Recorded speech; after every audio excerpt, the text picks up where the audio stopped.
C'est l'un des films incontournables de l'été en France. OSS 117, Alerte rouge en Afrique noire, réalisé par Nicolas Bedos. Troisième volet de la série OSS 117 sur grand écran avec Jean Dujardin, bien entendu, dans le rôle de cet espion déjanté.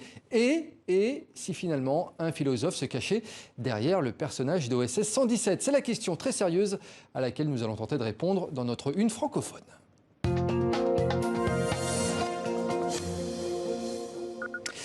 Et pour en parler avec nous, Chris Le Guelf, diplômé en philosophie. Chris Le Guelf, bonsoir. Vous venez de sortir La philo selon OSS 117 aux éditions de L'Opportun.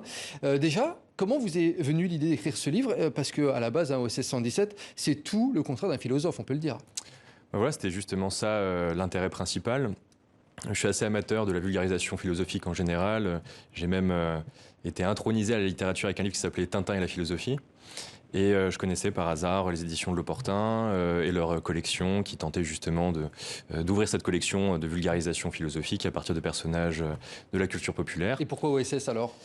Pourquoi OSS? Justement parce que OSS 117, déjà j'en suis fan, et puis c'est un anti-philosophe. Alors on a l'habitude de vulgariser à partir de personnages plutôt classiques, de héros classiques.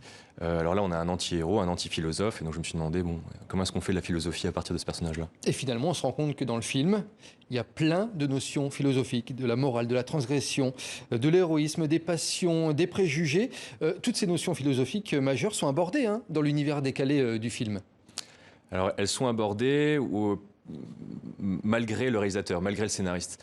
Ce que j'ai tenté de faire, c'était pas forcément de faire une analyse philosophique du film et d'essayer d'en tirer un propos qu'aurait eu le scénariste ou le réalisateur, mais plutôt de faire de la philosophie à partir de ce personnage-là et faire découvrir au public des textes qu'ils n'auraient pas l'habitude de lire autrement. Que je comprenne bien, vous êtes parti du personnage et vous vous êtes dit, tiens, dans les dialogues, dans son interprétation, quel ressort philosophique il y a, c'est ça? C'est ça, est-ce qu'il y a de la philosophie dans cette idiotie profonde?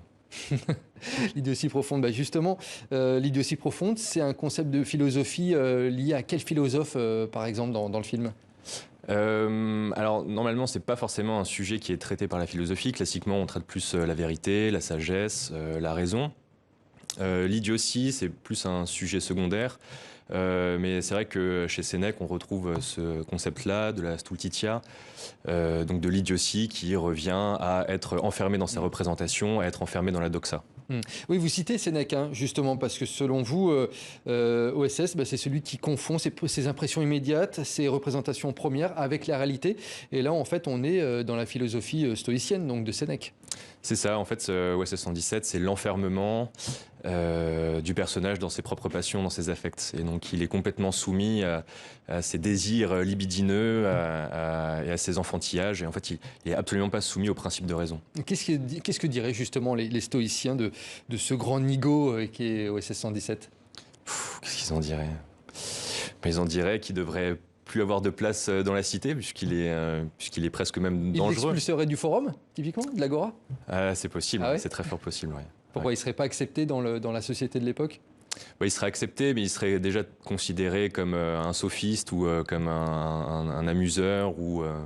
Je pense qu'il serait plutôt mis au banc de la société. Et c'est ce qu'on fait. Alors vous dites aussi que OSS aurait pu inspirer Descartes pour ses enquêtes. Ça veut dire quoi en fait exactement? Parce que c'est l'exemple du pire enquêteur au monde. Alors du coup, pour étudier ce qui est le pire enquêteur au monde, il fallait bien savoir ce qui est le meilleur enquêteur pour Descartes. Et Descartes nous propose une méthode bien précise, avec une démarche et des étapes bien précises. Et on se rend compte que OSS 117, en fait, n'en suit absolument aucune. C'est quoi, pour Descartes, une enquête bien menée, typiquement? Ouh là là, ce serait très long. En quelques mots. En quelques mots, ce serait remonter aux chaînes des raisons premières, aux chaînes des causes premières. En gros, pour faire assez simple. Mais là, ça risque d'être un petit peu compliqué. Autre question concernant le personnage d'OSS. Il est plein de préjugés. Il est raciste, il est misogyne. Et cette fois, vous l'expliquez, ce trait de personnage, à travers l'œuvre de Kant. Oui. Alors là aussi, c'était plus... je ne sais pas si je peux vraiment revenir là-dessus très rapidement, parce que c'est quand même assez technique. En gros, l'idée de Kant, c'est le préjugé, pour lui, revient à dire qu'on prend des raisons objectives, des raisons subjectives, pour des raisons objectives.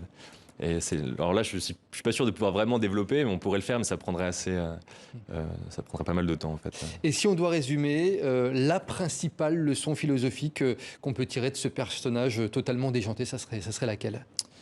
Ce serait peut-être que dans l'idiotie qui est définitivement affichée par ce personnage-là, il reste quand même des qualités intrinsèques à Hubert, qui sont principalement l'honnêteté.